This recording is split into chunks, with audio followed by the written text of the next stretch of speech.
అధిక బరువు అనేక సమస్యలకు కారణం. సాహితీ యోగా ఆన్లైన్ క్లాసులో జాయిన్ అవ్వండి.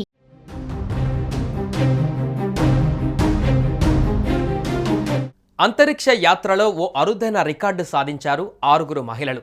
ఆల్ ఉమెన్ రాకెట్ ఈరోజు అంతరిక్షంలోకి దూసుకు వెళ్లి 10 నిమిషాల తర్వాత సేఫ్గా భూమిపై ల్యాండ్ అయ్యింది.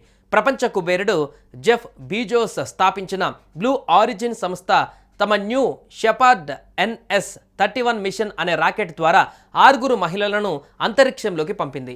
ఈ 6 టీంలో international famous singer Katy Perry కూడా ఉండడం విశేషం.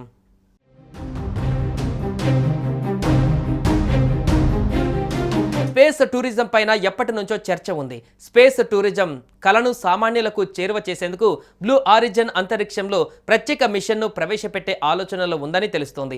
అమెజాన్ వ్యవస్థాపకుడు జెఫ్ బేజోస్కు చెందిన బ్లూ ఆరిజిన్ సంస్థ మరో అంతరిక్ష ప్రయోగాన్ని చేపట్టింది. బేజోస్కు కాబోయే సతీమణి లారెన్ షాంజేజ్ ప్రపంచవ్యాప్తంగా తమ పాప్ షోల ద్వారా ప్రజలను ఉర్రూతలొగించిన Katy Perry, journalist Gayle King ఇలా మొత్తం 6 మహిళలు అంతరిక్ష యాత్రను పూర్తి చేశారు. బ్లూ ఆరిజిన్కు చెందిన న్యూ షెపర్డ్ రాకెట్ ద్వారా 6 మహిళలు పైకి వెళ్లారు. ఈ మిషన్ కేవలం 10 నిమిషాలు మాత్రమే జరిగింది. వ్యోమనౌకలో భూ ఉపరితలానికి సుమారు 106 కిలోమీటర్ల ఎత్తుకు వెళ్లారు. ఈ సమయంలో జీరో గ్రావిటీని అనుభవించిన తర్వాత భూమికి తిరిగి వచ్చారు. బ్లూ ఆరిజిన్ సంస్థకు ఇది 11వ అంతరిక్ష యాత్ర. అమెరికాకు సంబంధించి పూర్తిగా మహిళలతోనే యాత్రను నిర్వహించడం ఇదే మొదటిసారి. 1963లో సోవియట్ వ్యోమగామి వాలెంటీనా తెరిష్కోవా ఒక్కరే రోదసిలోకి వెళ్లి వచ్చారు. ఆమె రోదసి యాత్ర నిర్వహించిన తొలి మహిళగా చరిత్ర సృష్టించారు. ప్రస్తుత యాత్రలో పాల్గొన్న షాంజేజ్ హెలికాప్టర్ పైలట్, టీవీ జర్నలిస్ట్గా కూడా పనిచేశారు. 2 నెలల్లో ఆమె బేజోస్ను పెళ్లి చేసుకోనున్నారు.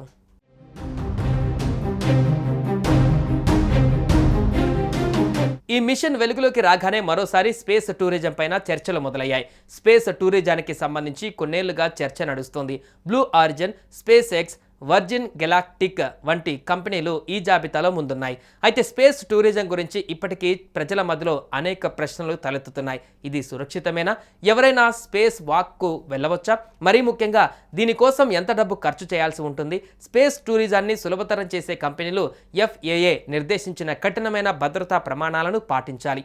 అదే సమయంలో ప్రయాణికులు ప్రమాదాలను అంగీకరిస్తూ పలు ఒప్పందాలపైన సంతకాలు చేయాల్సి ఉంటుంది. మొత్తం మీద ఇందులో ప్రమాదం పొంచి ఉన్నా ఇది కాస్త సాహస క్రీడలా మారింది.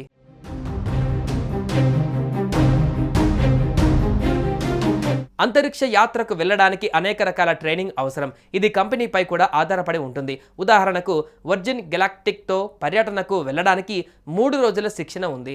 అదే సమయంలో వరల్డ్ వ్యూ ఎంటర్ప్రైజెస్కు బెలూన్ టిప్లకు యాంటీ గ్రావిటీ ట్రైనింగ్ అవసరం లేదు. మార్స్ 1లో రిజిస్టర్ చేసుకున్న వారికి 8 ఏళ్ల పాటు ట్రైనింగ్ ఇవ్వాల్సి ఉంటుంది.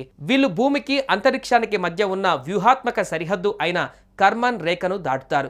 ఇది భూ వాతావరణానికి అవతలి భాగంలో ఉంటుంది. కర్మన్ రేఖ అనేది ఒక ఊహాత్మక సరిహద్దు. దీనిని భూమిపై సముద్ర మట్టానికి 100 కిలోమీటర్ల ఎత్తులో ఉంటుంది. ఈ బోర్డర్ని భూ వాతావరణ ముగింపు, అంతరిక్షానికి ఆరంభంగా శాస్త్రవేత్తలు భావిస్తారు.